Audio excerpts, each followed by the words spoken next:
Hello and welcome to this episode of Coach's Corner. This is the podcast where we talk all things deep into the world of health, fitness, business and mindset with people excelling in their game. My name's Sam Eames and this is episode 15 in Singapore. So most people think of arm wrestling as a ballroom test of strength, two people, elbows down and brute force deciding the winner. But what if I told you it's nothing like that? What if I told you it's a sport built on precision, leverage and a mental game as sharp as chess? In Singapore, one man is rewriting that story, a competitor, a coach, and now the founder of Eastside Arm Wrestling, the country's newest club, Greg Yeo. Greg, welcome. Very, very happy to meet you, Sam. You too. Thanks for having me today. Congratulations on co-opening up this gym. It's been a huge step for the sport in Singapore, as I've learnt. How does it feel to finally have your own club? Man, it's so surreal. I've had this dream of opening an arm wrestling gym basically since I was a kid. Yep. Started arm wrestling 15 years ago. I'm turning 30 this year.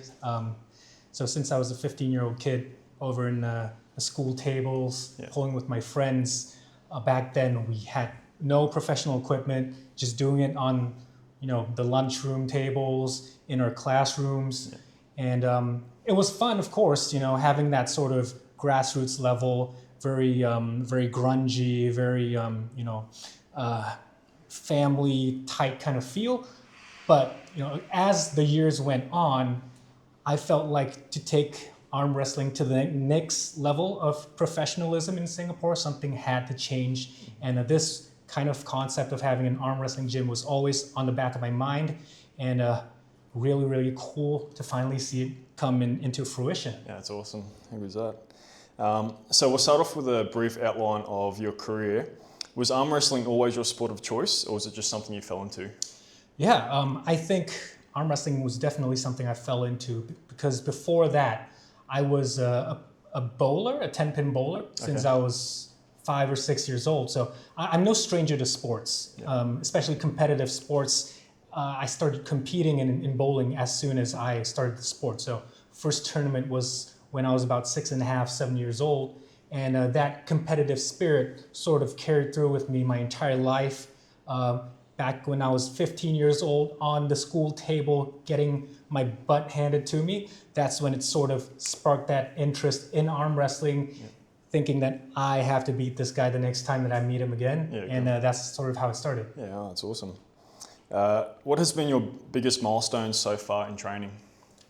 So I think probably in arm wrestling training, my biggest, I would say, achievement so far is getting third place at the World Championships in 2023. Yep. That was my first major win in arm wrestling. Before that, I was into arm wrestling, but I would never really fully committed to training. I would come to the gym, like a regular gym, train maybe like once, twice a week. Wasn't really focused on my nutrition, my sleeping, things like that. But in 2023, I really dialed everything in, laser focused, because I knew that World Championships was going to be a chance for me to show my skill, and very happy to deliver on a bronze medal. Yeah, that's awesome. So just touching on that competition, was that was that based in Singapore, or did you have to go internationally for that? Yeah, so that was over in the neighbor country, Malaysia.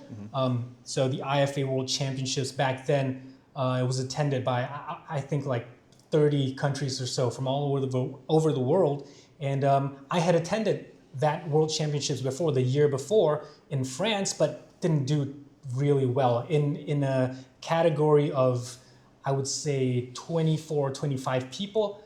At the first competition, I came in like maybe 13 or 14th. Mm-hmm. And then 1 year later, dialing everything in, came in third place. So I think that was a good progression on my part. Cool. And so how are those categories based? Is it based off your age, your weight, experience? Arm wrestling, I always like to say that arm wrestling is a very inclusive sport. Mm-hmm. So many different categories. You have categories based on age, so from as young as, let's say, 15 and under to 18, 23 years old. We even have categories for the older gentlemen and women out there from like 40 onwards, 50, 60, 70, even 80 years old. left and right hand, of course, so you can compete in one or the other or both. You have gender categories. You have categories for people with different abilities, like some people might have a physical impairment in some way or the other, visual impairment, hearing impairment, leg or arm impairment, things like that. Many, many different categories. If you have an arm, you can basically arm wrestle. So it's quite exclusive. Yeah, very inclusive. Definitely. So what was the vision behind Eastside? Was it about creating a space or something bigger for the community? So Eastside sort of came about towards the tail end of COVID back in 2020 or 2021.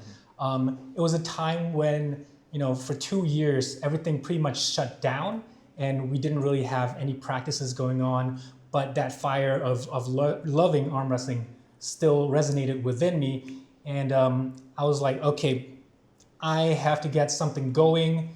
Otherwise, this local community is just going to die out.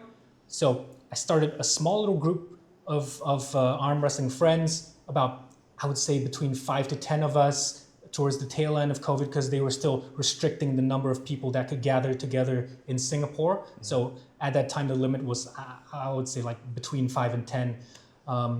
And along with that, I made my YouTube channel, also called Eastside Arm Wrestling, just to help and promote the sport to a wider audience outside of Singapore.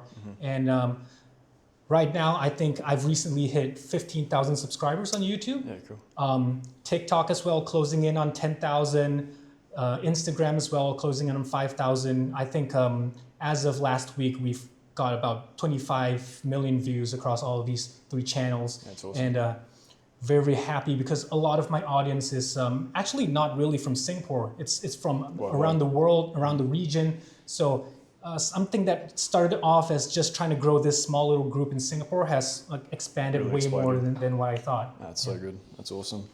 So learning a little bit about the sport and the culture, for people listening who only know arm wrestling from movies or bar contests, what is real arm wrestling actually about?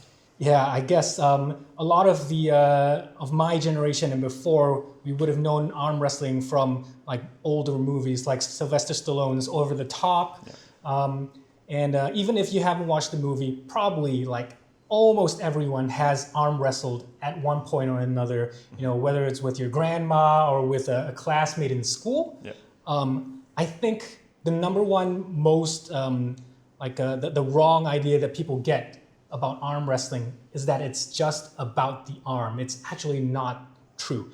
In fact, arm wrestling is an entire upper body exercise, not just the arm. You have your fingers, wrists, your delts, pecs, even your back. Everything is involved in arm wrestling because that's how you generate the most power. And not just that, it also allows you to stay safe because using the arm in isolation, that is just a recipe for disaster. Yeah, okay. That can obviously lead to injuries as well. Definitely. So, how would you describe the arm wrestling culture in Singapore right now? So the arm wrestling culture, I would say it has been, first of all, the community itself in Singapore, it has been growing exponentially since coming out of COVID. I think during that time, a very pivotal moment was when it blew up on YouTube because of fitness influencers like Juji Mufu, like Larry Wheels, picking up the sport. That's when a lot of the arm wrestlers in Singapore, the younger generation especially, learned about professional arm wrestling, learning that this is an actual sport with rules and with competitions. And since then, I think probably the local community has maybe tripled or quadrupled in number. Wow. And the attitude towards arm wrestling, it's no longer people just seeing it as just, something you do at the bar with a couple of guys with a few pints. People are starting to recognize me in public saying, like, hey, you're that arm wrestling guy. Yeah. Or like, I saw you on YouTube, I saw your website. And that's very motivating to me to see that this sort of cultural mindset behind this sport, which was once thought to just be, just a couple of guys at the bars, to now being almost recognized as a legitimate sport. Yeah, it's awesome. So is there a unique vibe here compared to other countries where the sport is really big? Well, in Singapore, I would say that in Singapore at least, within the region, we are probably the smallest arm wrestling community in terms of numbers, mostly just because Singapore is a small country in and of itself. Our neighboring countries, Malaysia, Vietnam, Indonesia, these have arm wrestling communities in the thousands and thousands of people. For example, recently I had a one-on-one match with the number one guy in our weight category in Vietnam. And on that live stream alone, there were probably between 3,000 to 5,000 live viewers just for that match. Wow. And then after the live stream, in terms of the replays, there was like tens of millions of replays of the match. In Singapore, we don't have that number, but we do have a very, very high quality of arm wrestlers within our small little category. Going back to when I mentioned when I was third place at the 2023 World Championships, I was not the only Singaporean there. There were actually a team of between 15 and 20 of us, and some of them actually came back as world champions. We had junior world champions, senior world champions. So within our relatively small community in Singapore, we have very, very high quality arm wrestlers. That's awesome. So what kind of people usually walk into the club for the first time? I know you've only been open for a week, is it? Yeah, so what sort of people do you maybe predict that will be walking in? So whether they're athletes, just gym goers, or just people with a natural interest in the sport? Yeah, so even though we've only had the gym for like a week or so, I've been running this club for the past 5 years or so. And honestly speaking, it's a real mix of people from all sorts of backgrounds. You have people who are, seasoned veterans of the sport who have been in this almost as long as I have. And you have people who have never seen an arm wrestling table in their life, just coming in for the first time. It's really almost a 50-50 split in the level of experience. Not just that, but in terms of age as well. We have guys from as young as 14, 13 years old even, to guys maybe 50s pushing their 60s. There's no one true demographic that really encompasses Eastside Arm Wrestling, I feel. Although I would say the bulk of arm wrestlers in Singapore itself is made up of that teenage to early adult male category. Of course, I think that's where the sport is most attractive, but definitely we have guys from all sorts of spectrums of daily. Yeah, definitely. Females as well? Female arm wrestling is a thing. Okay. We have right now one female arm wrestler in Singapore. Definitely looking for more if any of you ladies are interested. Nice. But this year in November, we are having our first competition called the Singapore Open. And there we have a female category, and already girls from all over the country are signing up and hoping to get people from overseas as well coming in. So definitely that is an emerging category. But at our recent roadshow promoting the Singapore Open, there were a lot of females involved, getting their hands on the actual arm wrestling table, having our seasoned female arm wrestlers showing them the ropes. And it seems like this could be something that definitely could blow up within the next couple of years. Oh, that's cool. Really good. So how do you make the sport welcoming for someone who's brand new? I think the sport in itself already makes it quite welcoming for people because, as I mentioned before, arm wrestling, it's probably no stranger to most people. You probably have arm wrestled at some point in time in your life. It's just a matter of whether you're brave enough to come to a place or come to a club where you want to sort of take that interest to a deeper level. In Eastside Arm Wrestling, we have guys of all experience levels, and it's always advertised as a place where we're open to anyone of any experience level. And most of the time, people that come to me for coaching, for training, or just to try out arm wrestling are guys that have no experience at all in arm wrestling. And part of what I'm doing to try and promote that is to just make more videos, more content online showcasing what arm wrestling is, because people outside, they might not know exactly what this sport is about. They kind of know that it's two people grabbing their arms, trying to pin them to the table, but there's a lot more finesse in arm wrestling, a lot of technical things involved, a lot of mindset involved in it, and it's a very holistic sport. And the more you do arm wrestling, the more you sort of start to appreciate it. Yeah, cool. So just touching on the rules again. So what are the rules and how do competitions work? Are there seasons? Are there off seasons? I think you touched on it before. Do competitors swap arms during a comp, or is it just purely one arm? Yeah. So very bare bones rules. In arm wrestling, we have a professional arm wrestling table, 2 elbow pads and 2 pin pads. And basically all you have to do, keep your elbow on the pad. And if you can grab your opponent's hand like this and bring them down to the pin pad or just below the parallel level of the pin pad, that's a win for you. So that's a very bare bones rules. Of course, in every sport, there's many, many little intricate rules, but as long as you stay within that basic rule set, there's really not that much more that you have to pay attention in terms of arm wrestling fundamental rules. You know, there's little tips and techniques, but yeah. So what are the key fundamentals that separate a beginner from a serious puller? So I think this is a very good question, very complicated one. Beginners, obviously, they don't know the proper technique of arm wrestling. They think it's just taking the arm and pushing it down like that. But that's how I immediately know that you're a beginner, if you show me that you're doing arm wrestling like this. If you're doing arm wrestling the proper way, your arm does not really move at all. It's your body that moves. Okay. Your arm sort of stays in the same relative spot. Yep. That's how we translate the greatest amount of force to your hand. And that's how we also maintain safety in arm wrestling. And of course, training is a big factor. Beginners, very, very often, they do not have the specific strengths related to arm wrestling. And there are very fundamental strengths that I can immediately test on any beginner to know if they will immediately be good at the sport. So some of the fundamental strengths, let me just talk you through them. Yep. One of them, I'm gonna need your arm here. One of them is wrist curling. So basically curling your wrist in like that. Having the strength to do that immediately gives you the advantage from a mechanical leverage point of view. Conversely, this is the opposite of a movement called pronation, which is turning your wrist like that. This strength is what counters your wrist curling strength. If I can do this stronger than you can do this, I can prevent you from accessing your power, and I can also take power away from you.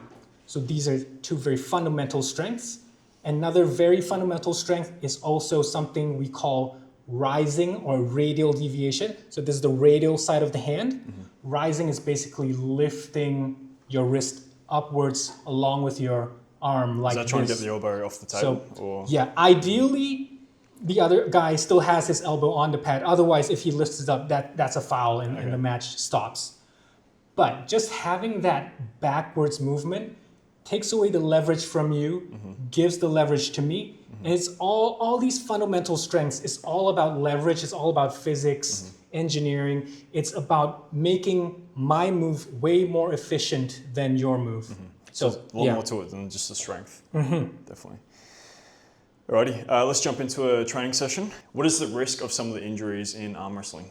So for arm wrestling, definitely the biggest risk of injury is at either the elbow or the shoulder. That's typically the first failure point in the entire chain of movement from the fingertips all the way up to your chest, your shoulder, because those are the weakest points. So a lot of arm wrestling involves this sort of motion called internal rotation, where you're bringing the shoulder in, and that translates from the shoulder through the elbows. So a lot of arm wrestling, we do a lot of static movements in that position to also condition the tendons, the ligaments, the bone, to be able to withstand high amounts of force in this very, not very common type of movement.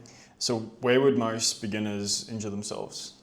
I would say most beginners, the first place that I see they get injured is either the elbow or at some point in the hand and wrist, because hand and wrist is also a point of failure for most people. Just like weaker points, obviously. Yes. Just sort of another question from before. You were touching on, obviously, a big component of winning a match is getting your body weight behind it. What are some of those weight divisions? So in arm wrestling weight divisions, if we're going by the international standards at World Championships, so currently Singapore is affiliated with the World Arm Wrestling Federation, and under World Arm Wrestling Federation rules, for males at least, it starts all the way from 55 kilos and it jumps in 5 kg increments from 60, 65, 70, all the way until 110, and then that's the open weight category. Okay, the heavyweights. Yeah, So the whereabouts do big you sit? boys. I'm currently at the 80 kilogram weight class. Okay. Yeah, cool. So what's one warm-up drill you'd never skip? One warm-up drill definitely is warming up my hand and wrist, and also a little bit of the elbow as well. So over here, my partner Zaire is demonstrating to us using a specialized handle called a wrist wrench. This type of handle aims to target the wrist and the fingers, and he's trying to curl the weight in. Currently, he's just doing 10 kilos, but already that is enough to give a very, very good pump in the hand. And Yep. Might have a crack. yeah, for someone that Oh, I mean, is has it too never heavy? Yeah, because first thing you're gonna feel is that it's all on your wrist and hand, and this is a very thick handle. We have handles in different sizes as well. Your thumb below. Underneath? Yeah, so it's like. Oh, a big okay, grip. yeah, yeah. No, your thumb below. Oh, underneath, yeah. Yeah, underneath. Okay. Try pull it back first. Keep it close to you. Keep it. Oh, this don't thing move. this thing is not. Oh, sorry. Wait. It's the other way. There we go. Yeah. Oh, yeah. There we go. A bit more. Sorry. Here we are. Yes. All right. Okay. Okay, you're like this right now. Try go closer to your arm. Yeah, Yes. so you can generate more force. Okay, now try to curl it. Yes. Yeah. Good. And Good. rotate your wrist a bit more. Oh, coming in? Prone it. So just supine it. So you slowly prone it a bit more. Yeah, then you come in. From there? Yeah, Yeah. from there. Oh, wow. Yeah. So you're training all parts of your wrist. Yep. Yeah. The more you prone it, the harder it is. Yes. Yeah, wow. Definitely. Gets a good pump on the hand, wrist. Yep. Cool. What's the next one? Right, so Greg, what's his contraption? So for this contraption, this weird ass arm wrestling handle, whatever you want to call it, medieval training device, this is for the very fundamental movement of pronation, which is basically turning your hand from palm up to palm down. So this one, you can do it in a variety of ranges of motion. You can go from fully palm up to fully palm down. For general arm wrestling purposes, we tend to do them in a sort of half range of motion. So from roughly 45 degrees till 45 degrees that way. Okay. So you can start by cranking it up a little bit, and from there, keeping your wrist straight, of course, and then try and twist it. Yes. And then till there, about 45 degrees, twist it. Yeah. Is that enough of a twist? Yes, definitely. So definitely there's a little bit of body English involved in part of it, which is perfect because that's exactly how you do it That's the sort in of arm movement, wrestling. Yeah, definitely. Yeah. And So, this- so what sort of like reps and sets would you be doing for this? So for general arm wrestling purposes, my sort of methodology, my training approach to it is pretty similar to regular strength training. If you've ever done something like powerlifting or bodybuilding, I have periodization for all of my training programs. Sometimes in the off season, I would go for higher volume, higher reps and sets, doing more base building, hypertrophy kind of movements. Yep. As I start to build up, moving into the strength phase, doing lower volume, higher intensity kind of things. And definitely when I'm very, very close to competition, there will be like a peaking phase where it's pretty high intensity, but very low volume just to lower the fatigue. So it's a similar sort of training as anything really, like any sort of sport, the periodization side of it, and then you're peaking within that competition week as well. Yeah, cool. So some of my easiest clients to teach are those who have already had some sort of weightlifting or powerlifting background, because it's just a matter of just teaching them the technique, and then for the actual weight training itself, most of them can figure it out pretty instantly. Yeah, cool. Yeah. So time for your first arm wrestling practice. Left Special hand? arm wrestling practice. Left hand. Left hand. Wanna try right? No, I'll go left. So for arm wrestling, the non-arm wrestling hand has to be in contact with the peg at all times. Yep. For most people, I recommend you not having to hold it so tightly. You can just rest it on the top. Okay. Your body should come as close to the table as possible. And if you're arm wrestling left-handed, your left foot should be right up at front. So you kind of already want to have your body underneath the table gotcha. of sorts. Yep. Yeah. Sort of like how you can see is sort of hunched in, very close. You want to keep that nice, close, tight position. Arm wrestling basic rules before you start. Both competitors have to have their shoulders square to the table, have to have their wrists straight, and have to have their knuckles showing.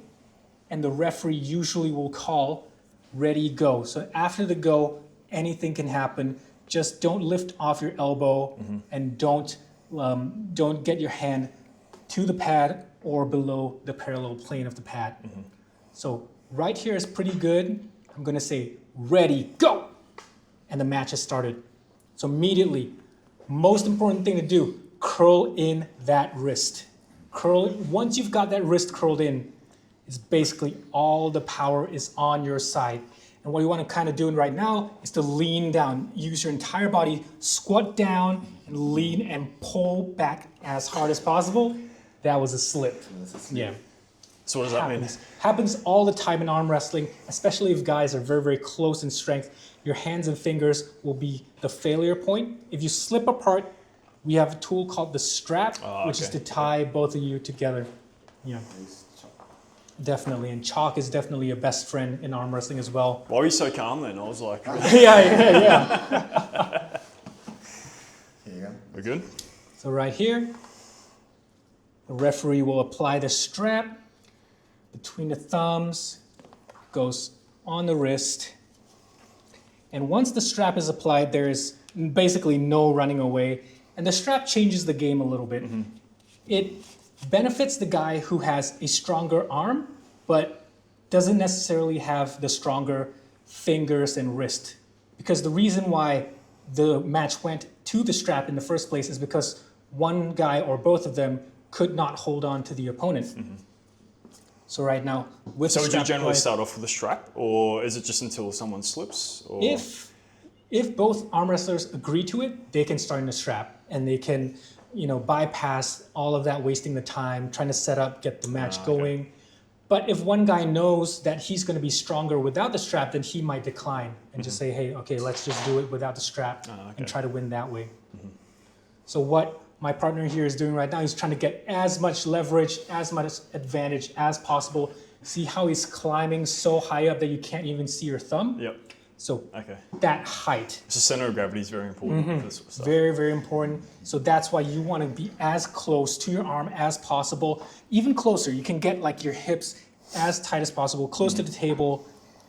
And center is this way. Rotate your wrists, make them straight, and ready, go. And that's basically match done. Arm wrestling is one of the fastest sports in the world. How long would a round normally go for? If there's as little of a 5% difference in strength, the match could go just like what we saw in a blink of an eye. Okay. Wow. But if it's close enough in strength, I've seen matches go on for as long as 10 minutes. Yep. Just both guys and going at forth. it right in the middle of the table. It's crazy. It's the craziest pump you can ever get in your arm. You want to try one more time? Yeah. Yeah. Here you go. All right. So starting here, close your hands. No curling of the wrists yet. Ready, go. And right there. So beginner's mistake right now is you're only trying to use your arm. Okay. You should try and curl, yes, and drag the opponent back. Use it like a lat drag. Yeah, yeah. And pull it. Don't let your wrist get busted back. You want to maintain that wrist curl position. If you're starting to open up, stand up tall and get your bicep angle closer. Yes. Keep the bicep angle close. That's good. That's good. And if possible, yes, lat drag. Pull it back. Yeah. That's a win. That was very, very good. So that was a great match. Oh, yeah. You managed to keep him in a good position, Yep. but he sort of managed to climb out of that. Yep. But that's a pretty good match, I would say. Yeah, that was good. Broke up a bit of a sweat. So. Definitely, yeah. This is one of the few sports where you can get a cardio exercise out of your arms. Yeah. Do you find a lot of people hold their breath as well when they're trying to do it? Like, how important is the breathing behind it? Yeah, I would say that that's similar to in weightlifting or powerlifting. Having that initial bracing, it's important, but during the match, you should try to breathe, get the oxygen flowing, or you might just black out. I think that's where I went wrong. Yeah.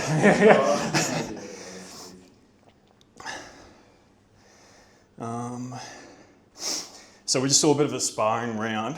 How would you structure? Yeah. That's a good cardio. All right. How do you structure sparring rounds? Is it about volume, intensity, or specific technique drills? Yeah, so this differs a little bit from coach to coach and from also for the region that you're in. Yeah. You know, from my experience, guys over in the West, I would say like North America, you know, USA, Canada, these types of people, they have a certain sort of mindset or methodology that is typically brought over from the other types of strength-related sports, as well as, you know, from the Eastern bloc of the world, you know, Russia, Eastern Europe, they have their own style of training. Mm-hmm. For me, I'm of the mindset that for beginners at least, the beginner to intermediate levels, sparring on the table is probably the most important thing for you in arm wrestling. Getting to know the proper technique, how to manipulate your hand in relation to your body, that would probably take up at least 70% of your time. Yep.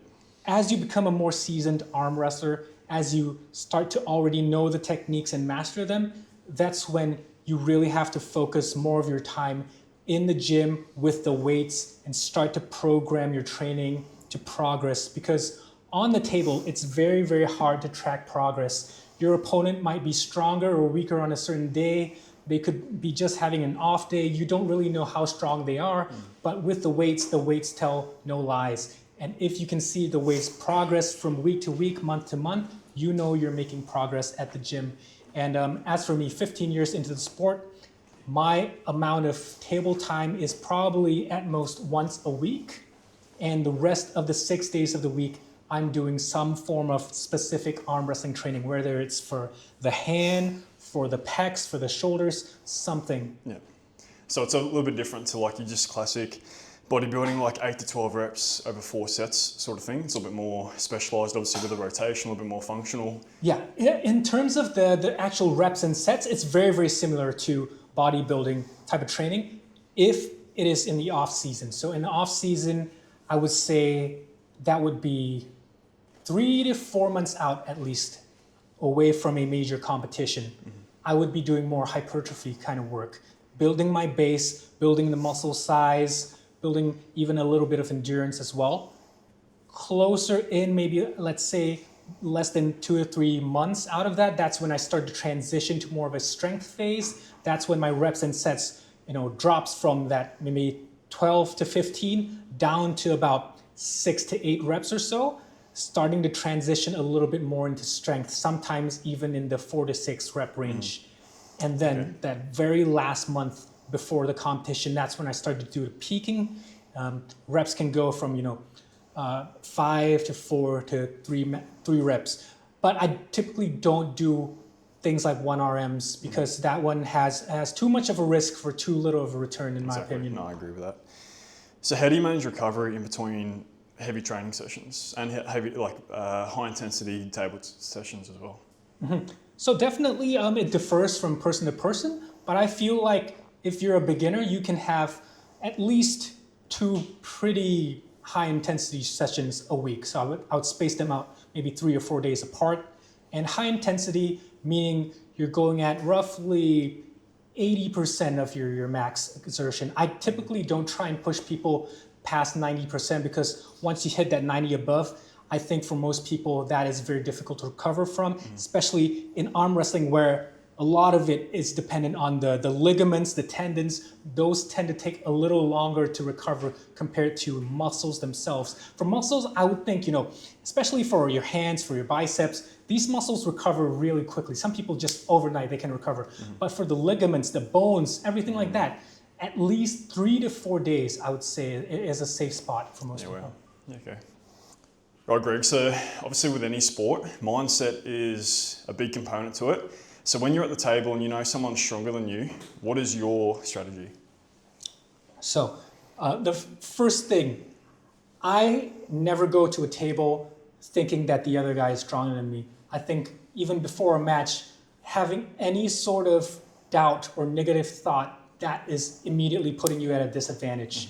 So I go into every competition, whether it's a tournament or a one-on-one match, I go into it thinking that I'm going to win that thing no matter what. So, but obviously, realistically speaking, there's going to be some guy stronger than you, right? But I think the preparation for that, it starts way before the match itself. It starts months out in your training programming, having that confidence week to week, lifting a little bit heavier, taking, one more set, one more rep, having that confidence built itself inside of you, that sort of intrinsic confidence, that goes a long way. And you also need really, really supportive training partners as well. You need partners that are going to understand where you're at, how you're expecting to train. You don't want to go to practice and just have somebody kill you 10 times over. That's very disheartening. You want someone who's going to be able to allow you to work your angles, do the specific training that you need for your preparation. So I take this very, very long-term approach to approaching arm wrestling, competing, and I think that's how most people should structure their training as well. Okay, yeah, cool. So what were some of the mindset games I could have done just then to get in his head? I think you did that pretty well, actually. He himself was having a little bit of a doubt. I think the moment he felt that your hand and wrist was really, really strong, he started to sort of panic and doubt whether he could actually hold you there. So immediately establishing your strength at the arm wrestling table, that goes a long way. So if you know that you are very strong, let's say in this sort of hammer curl kind of thing, you should sort of already establish that in the setup. If you know that your wrist is really strong, you should sort of establish that in the setup. There's a very famous arm wrestler named Devin Laird. He does a lot of mind games leading up to a match. Even before going to the arm wrestling table, he goes into a sort of psychological warfare state. He makes the opponent doubt themselves. Even when he's seeing them doing their gym training, maybe he'll do a certain lift of himself, showing that he can do a certain lift heavier than the opponent, or maybe he'll tell them that they're not doing it in proper form. So many different techniques out there to mess with your opponent's mind. It's really dealer's choice. Okay, Yeah. Cool. So a little bit of advice for beginners. How should a beginner structure their first 3 months of training? Definitely the most important thing that a beginner can do for arm wrestling is to find a local club near them, because as much as you can learn online through videos, through articles online, it never is going to replicate having an actual arm wrestling table, feeling it yourself, feeling the actual movements that you need to get strong at or the coordination that you need to do. So I would say almost anywhere in the world, you can find an arm wrestling club within maybe a 1 or 2 hour drive away. So definitely first thing is to find an arm wrestling club. If that's not possible, then hitting YouTube is definitely the next best thing that you can do. Just look up arm wrestling training, and there are a ton of videos up there on YouTube right now. Back when I first started 15 years ago, there was no resources online at all. It was so hard trying to figure this out. A lot of trial and error. Trial and error, failing, going to competitions, getting my butt handed to me, learning from guys that have done it before. And right now we're in a period of time where information is so easily accessible, I think, that anyone in the world can learn about arm wrestling.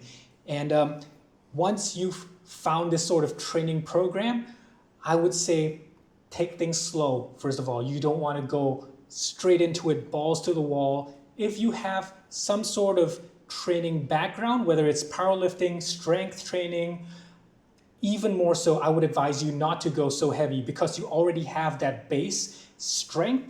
You don't want to go too heavy into something new and potentially injure yourself. So for the first 3 months, I would say maybe the first month, you can start off at something like an RPE 6 kind of tendency, slowly pushing that to something maybe an RPE 7 or even an RPE 8 as you get more and more familiar with the sport. So if someone, once someone starts training at Eastside, how long generally until they get into the first competition? Wow. So a lot of It's going to vary quite a bit, but yeah, I would say it varies quite a bit.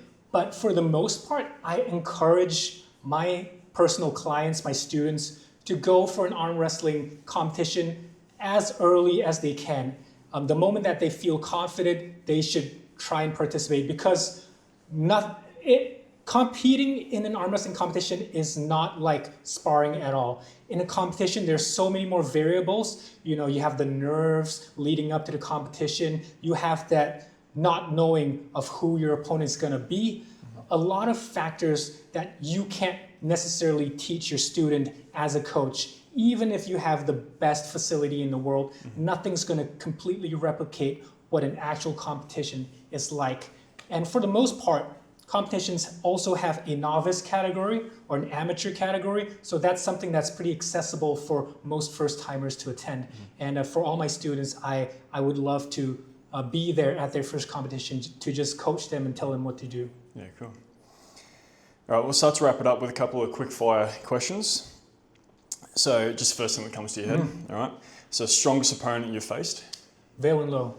Was that the most recent one? Or? Valen Low is a longtime rival of mine. Trained him with him since 15 years ago when I first came into the sport. Okay. Yeah. Right. Go-to supplements? Creatine, definitely. Yeah. Go-to recovery method? Sleep is so underrated. It is. One exercise every arm wrestler should be doing? Wrist curls. If you want to be strong, wrist curls is the first thing you should train. Favorite competition memory so far? Favorite competition, definitely earlier on in the video I mentioned that I won 3rd place at World Championships in 2023. It's hard to top that one. Very hard. Yeah. One myth about arm wrestling you'd like to bust? I would say arm wrestling, the biggest myth is that you have to be big and buff to do arm wrestling. Just take a look at me. I don't really look like the strongest guy out there, but I was able to get, as far as I could with having strong hands, strong, forearms, having a bit of leverage and technical advantage. So arm wrestling truly is for everyone. Can you make money in arm wrestling? And if so, what's a range for semi-pro to pro? Arm wrestling is currently a lot of self-funding involved. Arm wrestlers, the top guys can make pretty decent money in the top professional leagues in the world, but for most of us, we're just doing it out of passion. Even for this gym, currently I'm still running at a loss. I'm mostly supplementing this with my own personal funds, as well as from funds from YouTube, social media, things like that. But definitely in the very, very near future, I think this is a possible career path for a lot of aspiring athletes. Yeah, cool. Where do you see Eastside Arm Wrestling in 3 years from now? I think I see us as the premier spot for arm wrestling, not just in Singapore, but in Southeast Asia. I think Singapore is going to be the next hub of arm wrestling in Southeast Asia, and I'm very happy to be a part of starting this movement. Yeah, cool. And last one, Greg, what does success look like to you? I think success to me is waking up and being content. No matter the day, no matter what's going on, just feeling like every day is a good day. Of course, in reality, some days are better than others, but as long as you wake up and you can look forward to something better the next day and the next day, that's success for me.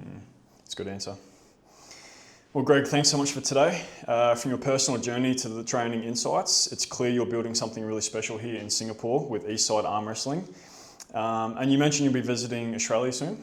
Going over to the Gold Coast in just under a month for a very, very huge arm wrestling competition called Over the Top Down Under. So Over the Top is the classic arm wrestling movie by Sylvester Stallone. And my friends over in Australia, Phil Rasmussen, he's the Australian arm wrestling president. He and his partner, Tom Uglesia, are going to make a remake of that movie, recreating the actual over-the-top arm wrestling tournament in Australia. That's very, very fantastic. If any of your Aussie viewers are in Brisbane, are in the Gold Coast during that time, definitely on the 19th of October 2025, be there. Yeah, cool. I'll suss it on socials, definitely. Definitely. And for anyone listening who wants to get involved, where can they find you and the club?